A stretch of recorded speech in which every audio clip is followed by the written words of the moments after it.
Kottayam CMS കോളേജിലെ പഠനവും അതിനുശേഷം അവിടെ പഠിപ്പിക്കാനായിട്ട് ഞാൻ കയറിയതും ഒക്കെ നിങ്ങളുമായിട്ട് അല്പം ഷെയർ ചെയ്യാമെന്നാണ് ഞാൻ വിചാരിക്കുന്നത്. കോട്ടയം CMS കോളേജിൽ ഞാൻ പഠിക്കാനെത്തിയത് 1972 ഞാൻ നേരത്തെ സൂചിപ്പിച്ചതുപോലെ 1967 മുതൽ 72 വരെ ഞാൻ പഠിച്ചത് ചെങ്ങന്നൂർ ക്രിസ്ത്യൻ കോളേജിലാണ്. പ്രീ ഡിഗ്രിയും BSCയും പഠനം പൂർത്തീകരിച്ചത് ചെങ്ങന്നൂർ ക്രിസ്ത്യൻ കോളേജിൽ നിന്നാണ്. വീട്ടിൽ നിന്ന് പോയി വരാവുന്നതേ ഉള്ളായിരുന്നു. അതുകൊണ്ട് ഒരു ദിവസം രാവിലെ ബസ്സിൽ വന്ന് വൈകിട്ട് തിരിച്ചു പോകുന്ന ആ പഠനമായിരുന്നു ചെങ്ങന്നൂർ ക്രിസ്ത്യൻ കോളേജിലേത്. പക്ഷേ കോട്ടയത്തെത്തിയപ്പോൾ ഞാൻ താമസിക്കുന്നത് ഹോസ്റ്റലിലാണ്. അവിടെ ഞാൻ താമസിച്ചത് PG ഹോസ്റ്റലിലാണ്. PG ഹോസ്റ്റലിലെ എൻ്റെ ജീവിതം എന്തുകൊണ്ടും വ്യത്യസ്തമായിരുന്നു. കാരണം നമുക്കറിയാവുന്ന പോലെ ഒരു ഗ്രാമപ്രദേശത്ത് നിന്ന് കോട്ടയം പട്ടണത്തിലേക്ക് ഞാൻ വരികയാണ്. കോട്ടയം പട്ടണം എന്ന് പറയുമ്പോൾ കേരള സംസ്ഥാനത്തിൻ്റെ പ്രധാനപ്പെട്ട ഒരു നഗരമാണ്. അക്ഷരനഗരി എന്നാണ് കോട്ടയത്തെക്കുറിച്ച് പറയുന്നത്. കോട്ടയത്തെക്കുറിച്ച് അറിയപ്പെടുന്നത് 3 ലെറ്റേഴ്സിലാണ്, 3 എല്ലിലാണ്. ഒന്ന് ലെറ്റേഴ്സ്, ലേക്ക് ആൻഡ് ലാറ്റക്സ്. അതായത് അക്ഷരങ്ങളുടെയും തടാകങ്ങളുടെയും റബ്ബറിൻ്റെയും നാടാണ് കോട്ടയം. ആ കോട്ടയത്തിൻ്റെ ഹൃദയഭാഗത്ത് സ്ഥിതി ചെയ്യുന്നതാണ് CMS കോളേജ്. ഏകദേശം 47 ഏക്കറോളം വിസ്തൃതമായ സ്ഥലത്തിൻ്റെ നടുവിൽ CMS കോളേജ്, കോട്ടയത്തിൻ്റെ നഗരത്തിൻ്റെ നടുവിൽ ഹൃദയഭാഗത്ത് സ്ഥിതി ചെയ്യുന്ന CMS കോളേജിൽ പഠിക്കുക, അവിടെ പഠിക്കാൻ വരിക എന്നത് ഒരു ബഹുമതി തന്നെയാണ്. അവിടെ പിന്നീട് പഠിക്കുക മാത്രമല്ല, അവിടെ പഠിപ്പിക്കാനും എനിക്ക് അവസരം ലഭിച്ചത് മറ്റൊരു ചരിത്രം കൂടിയാണ്. അപ്പോൾ ഞാൻ അവിടെ ഹോസ്റ്റലിൽ പഠിക്കാൻ വന്നു. കോളേജ് പ്രശസ്തമായ കോളേജാണെന്ന് ഞാൻ പറഞ്ഞു. കാരണം 1816 ആരംഭിച്ചതാണ് കോട്ടയം CMS കോളേജ്. ഞാനവിടെ പഠിക്കാൻ വരുമ്പോൾ ഏകദേശം 155 വർഷം കഴിഞ്ഞിരിക്കുന്നു. CMS കോളേജിലെ ഗ്രേറ്റ് ഹാള്, CMS കോളേജിലെ ചാപ്പൽ, CMS കോളേജിലെ ഗ്രാമർ സ്കൂള്, ഇതൊക്കെ വളരെ പ്രശസ്തമായ ബിൽഡിങ്ങുകളാണ്. ഗ്രേറ്റ് ഹാള് 1892 നിർമ്മിച്ചതാണ്.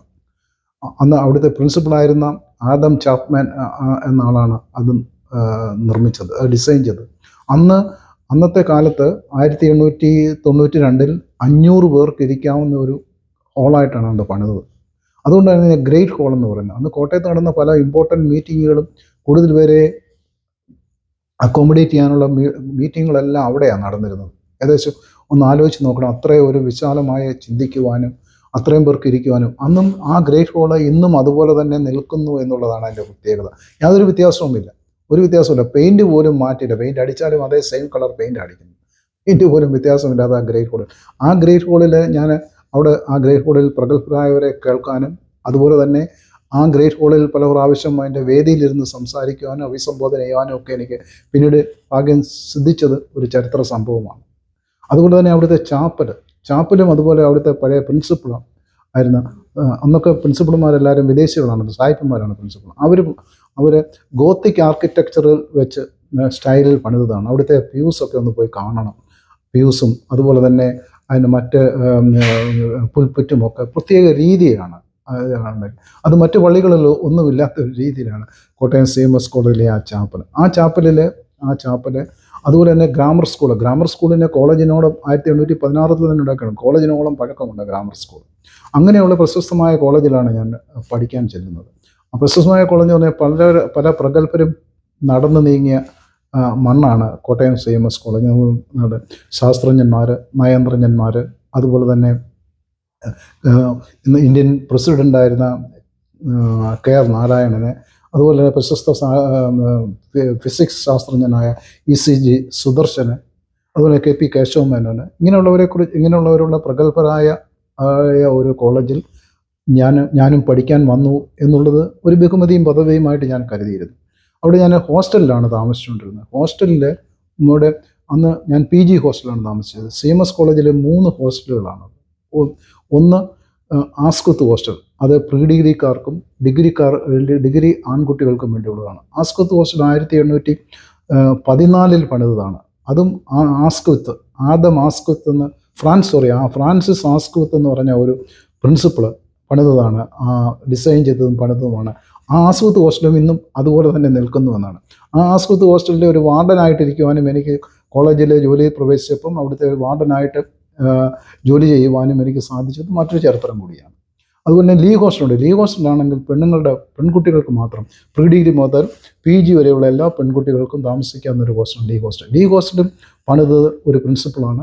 അതും ഒരു സായ് പ്രിൻസിപ്പളായിരുന്നു. CMS കോളേജിൻ്റെ അവസാനത്തെ ഫോറിൻ പ്രിൻസിപ്പളായിരുന്ന ഫിലിപ്പ് ലീ എന്ന് പറഞ്ഞ പ്രിൻസിപ്പൾ ഡിസൈൻ ചെയ്തതും നിർമ്മിച്ചതുമാണ് ലീ ഹോസ്റ്റൽ.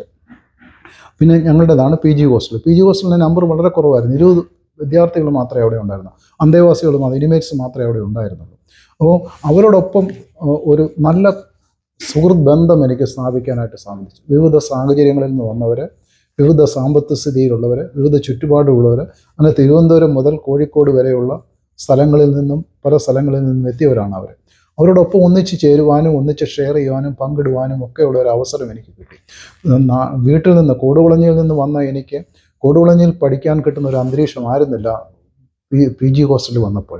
അവിടെ ഒരു റൂമിൽ 2-3 പേരുണ്ട്. പിന്നെ ഞങ്ങൾ മുതിർന്ന വിദ്യാർത്ഥികളായിരുന്നത് കൊണ്ട് ഞങ്ങളുടെ വാർഡിന് ഞങ്ങളോട് ഒരു വലിയ നിർബന്ധമൊന്നുമില്ല. എപ്പോഴും ഹോസ്റ്റലിൽ വരണം, എപ്പോഴും ഹോസ്റ്റലിൽ നിന്ന് പോകണം, അല്ലെങ്കിൽ ഏതെങ്കിലും ആവശ്യങ്ങൾക്ക് വെളിയിലൊക്കെ പോകണമെങ്കിൽ സാറിൻ്റെ അനുവാദമില്ലാതെ, വാർഡൻ്റെ അനുവാദമില്ലാതെ ഞങ്ങൾക്ക് പോവുകയും വരികയും ചെയ്യാം. ഞങ്ങൾ ഭക്ഷണം കഴിക്കാൻ പോകുന്ന വെളിയിലൊക്കെ പോകണമെങ്കിൽ പോകാം, ഹോസ്റ്റലിൽ ഭക്ഷണമുണ്ട്.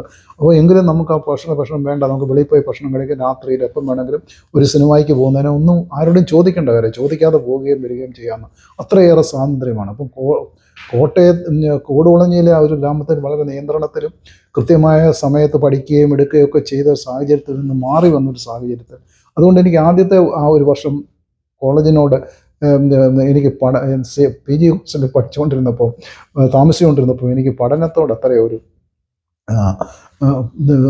പഠനത്തിൽ കൂടുതൽ ശ്രദ്ധ കേന്ദ്രീകരിക്കാൻ പറ്റിയില്ല. അതിൻ്റേതായ കുറവ് എനിക്ക് അന്ന് റിസൾട്ട് വന്നപ്പോഴും ഉണ്ടായിരുന്നു. അതുകൊണ്ട് തോറ്റുപോയെന്നല്ല, എങ്കിലും റിസൾട്ട് വന്നപ്പോൾ ഞാൻ ഉദ്ദേശിച്ച അത്രയും മാർക്ക് എനിക്ക് കിട്ടാനായിട്ട് സാധിച്ചില്ല. പക്ഷേ സെക്കൻഡ് ഇയർ ആയപ്പോഴത്തേക്ക് ഞാനത് മെച്ചപ്പെടുത്തിയെടുത്തു എന്നുള്ളത് മറ്റൊരു വസ്തുതയാണ്.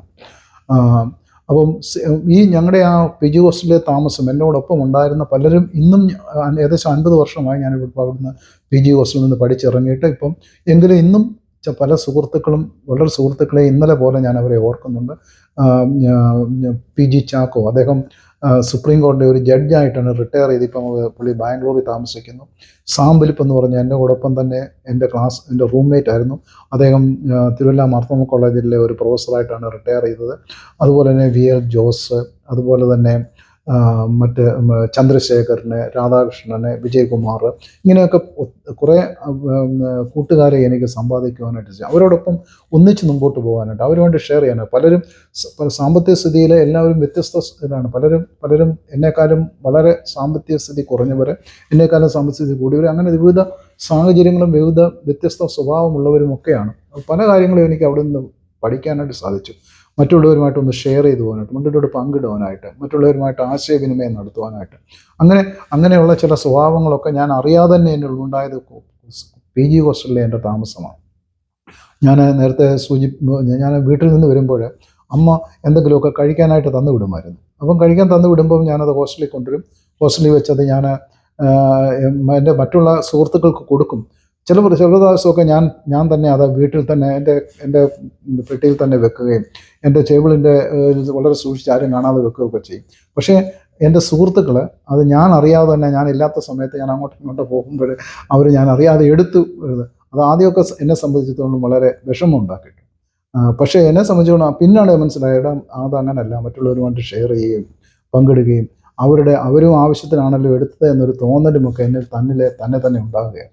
ഏറ്റവും വലിയ ഒരു സംഭവം എന്ന് ചോദിച്ചാൽ, ഞാൻ വലിയ അവധിക്ക്, അതായത് ആദ്യത്തെ ഫസ്റ്റ് ഇയർ കഴിഞ്ഞ് വീട്ടിൽ പോയി തിരിച്ചു വന്നപ്പോൾ നല്ലൊരു മുണ്ടും ഷർട്ടുമായിട്ടാണ് വന്നത്.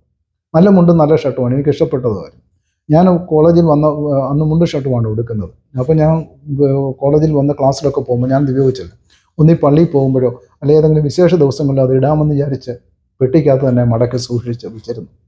2 ദിവസം, ഒരാഴ്ച കഴിഞ്ഞ് 1-2 ആഴ്ച കഴിഞ്ഞപ്പോൾ ഞാൻ നോക്കിയപ്പം എൻ്റെ ഒരു കോളേജിലെ തന്നെ എൻ്റെ എൻ്റെ റൂംമേറ്റ് അല്ല, എൻ്റെ ഹോസ്റ്റൽ മേറ്റായ ഒരു വിദ്യാർത്ഥി, മറ്റൊരു സുഹൃത്ത് അതേ തരത്തിലുള്ള ഷർട്ടും മുണ്ടും ഇടുന്നുകൊണ്ട് വരും.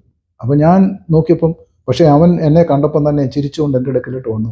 എന്നോട് പറഞ്ഞു, എടാ, എനിക്ക് തേച്ച ഷർട്ടുകളും എല്ലാ ഷർട്ടുകളും മുഷിഞ്ഞു, അത് നനച്ചതില്ല, തേച്ചതില്ല, അത് കാരണം നിൻ്റെ വീട്ടിൽ നോക്കിയപ്പോൾ ഇത് കണ്ടു, ഞാൻ എടുത്ത് കൊടുത്തു എന്ന് പറഞ്ഞു. എനിക്ക് ഏറ്റവും വിഷമമായി. ഞാൻ ആദ്യമായിട്ട് ഞാൻ ഉപയോഗിച്ചതല്ല, ഞാൻ വിഷമമായിട്ട് ഉപയോഗിച്ചതിന്. പക്ഷേ അവൻ എന്നെക്കാളും വളരെ സാമ്പത്തിക സ്ഥിതിയുള്ള ഒരു വ്യക്തിയും കൂടെ ആയിരുന്നു. പക്ഷേ എനിക്കത് വളരെ വിഷമമായി. എങ്കിലും പിന്നീട് അവൻ്റെ അപ്രോച്ചാണ് എന്നെ കൂടുതലും നിശബ്ദനാക്കിയത്. കാര്യം എന്നെ നിശബ്ദനാക്കിയത് കാര്യം അവൻ വന്ന് എന്നോട് ചിരിച്ചുകൊണ്ടാണ് ഇത് ഞാൻ എടുത്തു എന്ന് എന്നോട് പറയുകയും, അപ്പം ഒരു സുഹൃത്ത് എന്ന മട്ടില്ല. അപ്പോൾ അങ്ങനെ മറ്റുള്ളവരുമായിട്ട് ഇടപെടാനും ഒക്കെയുള്ള ഞാൻ അറിയാതെ തന്നെ എന്നിലുള്ള സ്വഭാവം രൂപീകരിക്കുവാനായിട്ട് ഹോസ്റ്റലിലെ ജീവിതം. അപ്പം ഹോസ്റ്റലിൽ അതുപോലെ തന്നെ ചാപ്പലിൽ ഞായറാഴ്ചകൾ, എല്ലാ ഞായറാഴ്ചയും ചാപ്പലിൽ ഈവനിങ് സർവീസ് ഉണ്ട്. അന്ന് നടത്തിക്കൊണ്ടിരുന്നത് ഇപ്പോൾ അവിടെ പിന്നീട് പ്രിൻസിപ്പളായ റവറൻ നെൽസി ജോൺ അച്ഛനാണ്. അച്ഛൻ്റെ നേതൃത്വത്തിലാണ് അവിടുത്തെ ആ ചാപ്പൽ സർവീസിൽ പങ്കെടുക്കുക. അതുപോലെ തന്നെ ഹോസ്റ്റലുകളെല്ലാം കൂടി 3 ഹോസ്റ്റലുകളും കൂടി ചേർന്ന് പ്രോഗ്രാമുകളുണ്ട്. ഒന്നിലെ ഓണാഘോഷ പരിപാടികൾ, ക്രിസ്മസ് പ്രോഗ്രാം, അതുപോലെ തന്നെ ആനുവൽ ഗെറ്റ് ടുഗദറാണ്. ആനുവൽ ഗെറ്റ് ടുഗദർ കാർണിവൽ എന്നാണ് പറയുന്നത്. ആനുവൽ കാർണിവലുണ്ട്. ഇത് 3ഉം നടക്കും. ഇത് 3ഉം നടക്കുന്നത് ലീഗ് ഹോസ്റ്റലിൽ വെച്ചാണ്. ലീഗ് ഹോസ്റ്റൽ എന്ന് പറഞ്ഞാൽ ഞാൻ നേരത്തെ സൂചിപ്പിച്ചതുപോലെ പെണ്ണുങ്ങളുടെ ഹോസ്റ്റലാണ്. അപ്പം അന്നത്തെ കാലത്ത് ക്ലാസ് റൂമിന് വെളിയിൽ പെൺകുട്ടികളുമായിട്ട് സംസാരിക്കുകയോ ഇടപെടുകയോ ചെയ്യുന്നത് ഒരു സാഹചര്യമില്ല. ആരെങ്കിലും വളരെ ചുരുക്കമായിട്ട് ചിലർക്ക് സംസാരിച്ചായിട്ടുണ്ടാകാം, പക്ഷെ സംസാരിച്ചാൽ തന്നെ അതൊരു വലിയ സംഭവമായിട്ടാണ് അന്നത്തെ കാലത്ത് അറിയപ്പെട്ടത്. അതുകൊണ്ട് ഈ ലേഡീസുമായിട്ട് ഞങ്ങൾക്ക് സംസാരിക്കാനുള്ളത്, അപ്പം ലീഗ് ഹോസ്റ്റലിൽ ഞങ്ങൾക്ക് ചെല്ലാൻ പറ്റുന്ന ഒരു അവസരമാണിത്. അപ്പോൾ ആ ദിവസങ്ങളൊക്കെ ഞങ്ങൾ നോക്കിയിരിക്കുകയാണ്. അപ്പോൾ അതും അപ്പം ലീഗ് ഹോസ്റ്റലിൽ ഞങ്ങൾക്ക് എല്ലാവർക്കും ചെല്ലാം. PG ഹോസ്റ്റലിലുള്ളവർക്കും ആശ്രിത ഹോസ്റ്റലിലുള്ള എല്ലാവർക്കും ചെല്ലാം. ഓരോ പ്രോഗ്രാമൊക്കെ അവതരിപ്പിക്കാം. PG ഹോസ്റ്റലിൽ ഞങ്ങൾ അന്ന് അവതരിപ്പിച്ചത് ഒരു നാടകം അവതരിപ്പിച്ച് ഞാൻ ഓർക്കുന്നുണ്ട്. അന്നൊരു പെണ്ണിൻ്റെ വേഷം, സ്ത്രീയുടെ വേഷം ആണ് ഞാൻ ആക്ട് ചെയ്തത്. അപ്പോൾ ഇന്നത്തെ കാലത്തെ പോലെ ലേഡീസ് വന്ന് ഒരു നാടകത്തിൽ ലേഡീസ് വന്ന് അതേപടി അല്ല, ആണിനെ പെണ്ണാക്കി മാറ്റിക്കൊണ്ടാണ് അവിടെ ആക്ട് ചെയ്യുന്നത്. അപ്പോൾ അതിൽ ഞാനൊരു ലേഡിയായിട്ട് ആക്ട് ചെയ്തതൊക്കെ ഞാൻ ഇപ്പോഴും ഓർക്കുന്നുണ്ട്. അങ്ങനെയുള്ള അതുപോലുള്ള ഒന്നിച്ചു പോകാനും അതുപോലുള്ള സംഭവങ്ങളൊക്കെ ഇപ്പോഴും ഞാൻ ഓർക്കുന്നുണ്ട്.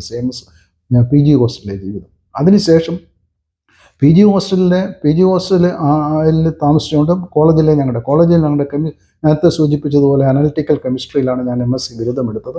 അനലിറ്റിക്കൽ കെമിസ്ട്രിയിലാണ് 9 വിദ്യാർത്ഥികൾ മാത്രമേ ഉണ്ടായിരുന്നുള്ളൂ. അനലിറ്റിക്കൽ കെമിസ്ട്രി കേരളത്തിൽ അന്ന് ഒരു യൂണിവേഴ്സിറ്റിയാണ് ഉണ്ടായിരുന്നത്, കേരള യൂണിവേഴ്സിറ്റി മാത്രം. അന്ന് കാലിക്കറ്റ് യൂണിവേഴ്സിറ്റി തുടങ്ങി, പക്ഷേ കേരള യൂണിവേഴ്സിറ്റി ഏകദേശം തിരുവനന്തപുരം മുതൽ ഏതാണ്ട് തൃശ്ശൂർ വരെ ഉള്ളവരെല്ലാം ഒരേ യൂണിവേഴ്സിറ്റിയുടെ കീഴിലാണ്. അപ്പോൾ ആ യൂണിവേഴ്സിറ്റിയിൽ analytical chemistry, MSc analytical chemistry ഉള്ള വിദ്യാഭ്യാസ സ്ഥാപനം CMS കോളേജ് മാത്രമേ ഉണ്ടായിരുന്നു. അപ്പോൾ ഞങ്ങൾ 9 പേരാണ് അവിടെ പഠിച്ചുകൊണ്ടിരുന്നത്. ആ 9 പേര് ലാബിൽ ഒരു കോപ്പറേറ്റീവ് മെൻറ്റാലിറ്റി ഉണ്ട്. അവിടെ ഞങ്ങൾ ഞാൻ നേരത്തെ പറഞ്ഞ പോലെ CMS കോളേജിലാണെങ്കിൽ അവിടെ ഞങ്ങൾക്ക് അറ്റൻഡേഴ്സ് ഉണ്ട്. 1ഉം 2ഉം അറ്റൻഡേഴ്സ് ലാബിലുണ്ട്. പക്ഷേ അവരാരും ഞങ്ങളെ സഹായിക്കത്തില്ല, അവരെല്ലാം ഇങ്ങനെ നോക്കിയിരിക്കത്തുള്ളൂ. അപ്പോൾ അവിടെ അപ്പാർട്ടസ് വാഷ് ചെയ്യുന്നതും തിരിച്ചു വെക്കുന്നതും എടുക്കുന്നതും അതുപോലെ അവിടെ സൊല്യൂഷൻ ഉണ്ടാക്കുന്നതും എല്ലാം ഞങ്ങൾ തന്നെയാണ്. അപ്പം അതൊക്കെ ഓരോ കാര്യങ്ങളും ചെയ്യുമ്പോൾ ഒത്തിരി കാര്യങ്ങൾ അവിടെ നിന്ന് പഠിക്കാനായിട്ട് പഠിച്ചു. ഒരു ഷെയറിങ് മെൻറ്റാലിറ്റി അവിടെ നിന്നുണ്ടായി. അപ്പോൾ നമുക്ക് ഒരുപക്ഷെ ഒരു ബ്യൂററ്റ് ഒരാളുടെ ഉണ്ടായിരിക്കാം, മറ്റൊരാൾക്ക് ബ്യൂററ്റ് ഇല്ല, അല്ലെങ്കിൽ മറ്റൊരാൾക്കൊരു ഗ്ലാസ് റോഡില്ല. ഇത് എൻ്റെ കയ്യിൽ നിന്ന് അവൻ എടുക്കുകയും അവൻ്റെ കയ്യിൽ നിന്ന് എന്നെ എടുക്കുകയും അങ്ങനെയൊക്കെയുള്ള. അപ്പം ഓരോരുത്തർക്കും പ്രത്യേകം അപ്പാർട്ടസ് എല്ലാം പ്രത്യേകം അസൈൻ ചെയ്തിട്ടുണ്ട്. കാരണം എന്ന് വെച്ചാൽ ഞങ്ങൾ ലാബ് കഴിഞ്ഞ് 1 വർഷം കഴിയുമ്പം ആ അപ്പാർട്ടസ് എല്ലാം തിരിച്ചു കൊടുക്കണം. ഏതെങ്കിലും നഷ്ടപ്പെട്ടാൽ അതിൻ്റെ ഫൈൻ ആ ഇൻഡിവിജ്വൽ വ്യക്തിയാണ് കൊടുക്കേണ്ടത്. എങ്കിൽ തന്നെ ഞങ്ങൾ അങ്ങോട്ടും ഇങ്ങോട്ടും ഷെയർ ചെയ്യുകയും ഒരാൾക്ക് അല്ലെങ്കിൽ കൊടുക്കുകയും ഒരാളുടെ പൊട്ടിപ്പോയാൽ കൊടുക്കുകയും. ഞാൻ ഓർക്കുന്നുണ്ട്, ഒരു ഹോസ്റ്റലിൽ ഞങ്ങൾ താമസിച്ചുകൊണ്ടിരിക്കുന്നത് കിഡ്സ് അപ്പാർട്ടസ് എന്ന് പറഞ്ഞ ഒരെണ്ണമുണ്ട്. അവിടെ ആ കിഡ്സ് അപ്പാർട്ടസിൽ ഹൈഡ്രജൻ സൾഫൈഡ് ഗ്യാസ് ഉണ്ടാക്കാനായിട്ടാണ് അത് ഉപയോഗിച്ചുകൊണ്ടിരുന്നത്. അപ്പോൾ അതിനകത്തും ആ ഹൈഡ്രജൻ സൾഫൈഡ് ഗ്യാസ് ഉണ്ടാക്കാനുള്ള മെറ്റീരിയൽസ് അയൺ സൾഫൈഡും അതുപോലെ തന്നെ സൾഫ്യൂരിക് ആസിഡും ഒക്കെ നമ്മൾ തന്നെ ആഡ് ചെയ്യേണ്ടി. അതൊരു ദിവസം ഞാനാണ് ചെയ്തത്. പക്ഷേ സൾഫ്യൂരിക് ആസിഡ് ഒഴിച്ചപ്പോൾ എന്ത് പറ്റുമെന്ന് പറഞ്ഞാൽ കിഡ്സ് അപ്പാർട്ടസ് പൊട്ടിപ്പോയി. അപ്പോൾ അത് എൻ്റെ ഭാഗത്തു നിന്നൊന്നും ഒരു തെറ്റാണ്. കാര്യം ഞാൻ സൾഫ്യൂരിക് ആസിഡ് വെള്ളത്തിലോട്ട് ഒഴിക്കാം, പക്ഷേ അത് ഹൈലി എക്സോതെർമിക് റിയാക്ഷൻസ് ആണ്. പെട്ടെന്ന് ചൂടുണ്ടാകും. ആ ചൂടുണ്ടായിട്ട് കിഡ്സ് അപ്പാർട്ടസ് പൊട്ടുകയായിരുന്നു.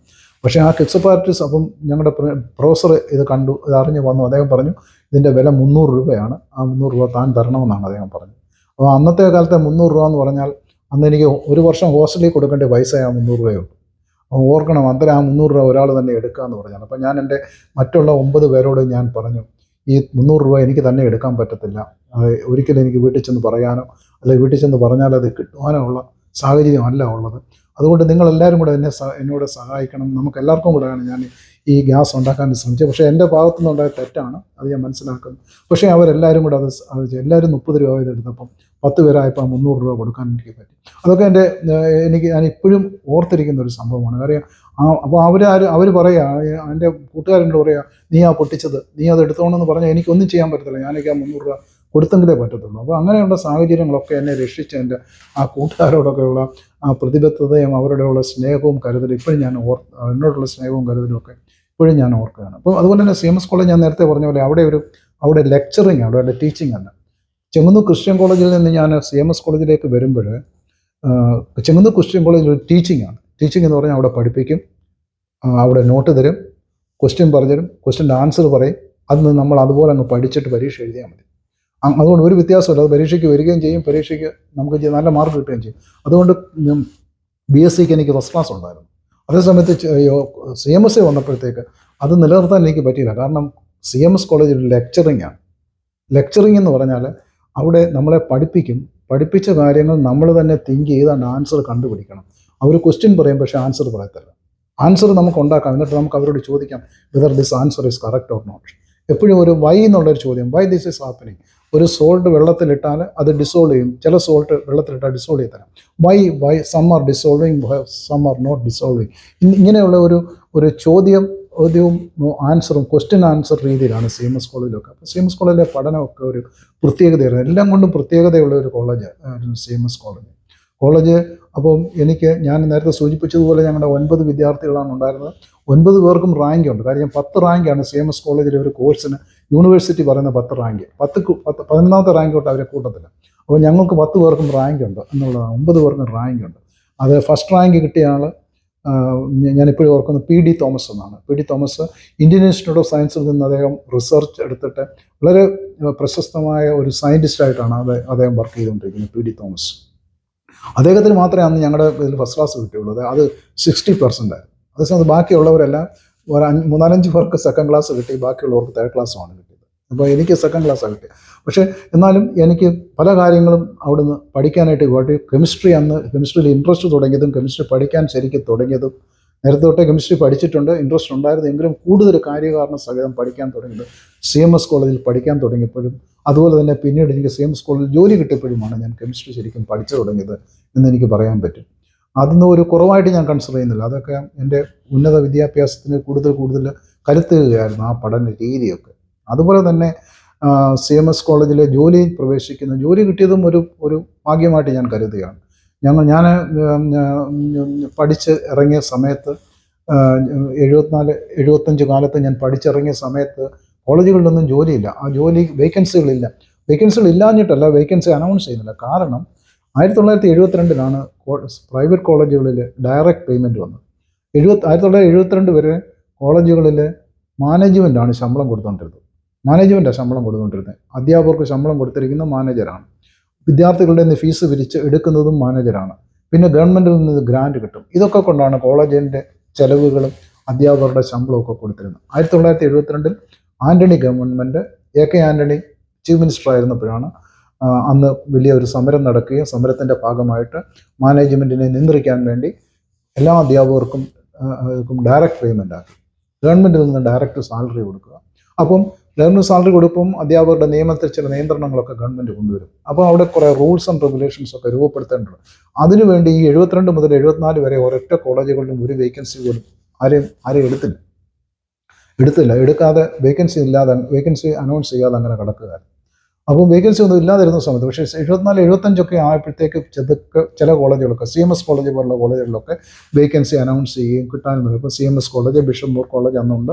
ഈ 2 കോളേജിലും ഞാൻ അപ്ലൈ ചെയ്ത് എനിക്ക് CMS കോളേജിൽ കിട്ടുകയും ചെയ്തു. പക്ഷേ കോളേജിൽ കാലാവധി 1 വർഷം ഞാൻ പഠിത്തത്തിന് ശേഷം 1 വർഷം ഞാൻ വെറുതെ എന്ന് പറയാൻ പറ്റത്തില്ല. ഞാൻ പഠനം തുടങ്ങിയപ്പം തൊട്ട്, ഞാൻ പഠിച്ച് കഴിഞ്ഞതിന് ശേഷം തൊട്ട് ഞാൻ ട്യൂട്ടോറിയലിൽ പഠിപ്പിക്കാനാണ് തുടങ്ങിയത്. കോടുകുളഞ്ഞിയിലെ ട്യൂട്ടോറിയൽ, ചെങ്ങന്നൂർ, പന്തളം, തിരുവനന്തപുരം ഒക്കെ ട്യൂട്ടോറിയൽ ഞാൻ പഠിപ്പിച്ചിട്ടുണ്ട്. ഈ സമയത്ത് തന്നെ ഞാൻ മറ്റ് ജോലികളും ശ്രമിച്ചു. കാരണം ട്യൂട്ടോറിയൽ കോളേജിലെ അത്ര പെർമനൻറ്റ് ജോലിയല്ല, പെൻഷനില്ല, ഒന്നുമില്ല. നമുക്ക് അവർക്ക് എപ്പം വേണമെങ്കിലും നമ്മളെ പിരിച്ചുവിടാം. അതുകൊണ്ട് കോളേജിൽ ഒരു പെർമനൻറ്റ് ജോലി കിട്ടുക എന്നുള്ളത് ഞാൻ അപ്പോഴും ഞാൻ ഈ സമയത്ത് തന്നെ മറ്റ് ജോലികളും ഞാൻ ശ്രമിച്ചിരുന്നു. AGS ഓഫീസ്, അതുപോലെ തന്നെ research and analysis wing, central ഗവൺമെൻറ്റിൻ്റെ ഒരു സീക്രട്ട് സർവീസാണ് റിസർച്ച് അനാലിസിസ് വിങ്, റോ എന്ന് പറയും. അവിടെയൊക്കെ ഞാൻ ജോലിക്ക് അപേക്ഷിച്ചു. പക്ഷേ ഇവിടെയൊക്കെ ജോലിക്ക് ഞാൻ പോകുമ്പോഴും എനിക്കത് കിട്ടണമെന്നുള്ളൊരു ആഗ്രഹം എൻ്റെ മനസ്സിലില്ല.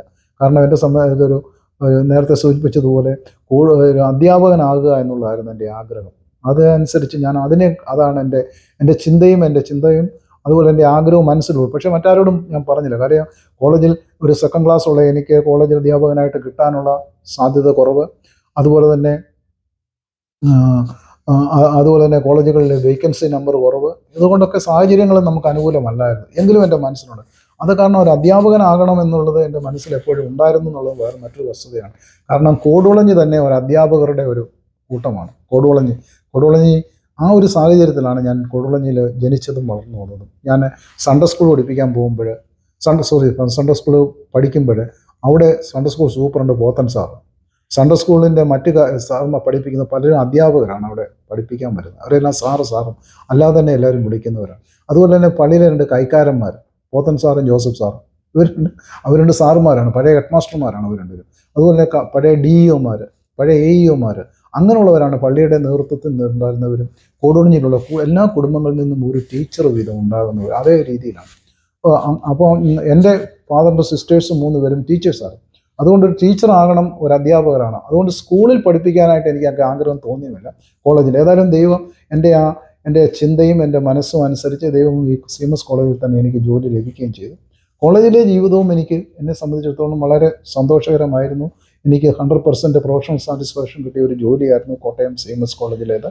അങ്ങനെയാണ് CMS കോളേജ് ജോലി ചെയ്യുകയും അതനുസരിച്ച് കാര്യങ്ങൾ മുമ്പോട്ട് പോവുകയും ഞാൻ ചെയ്തു.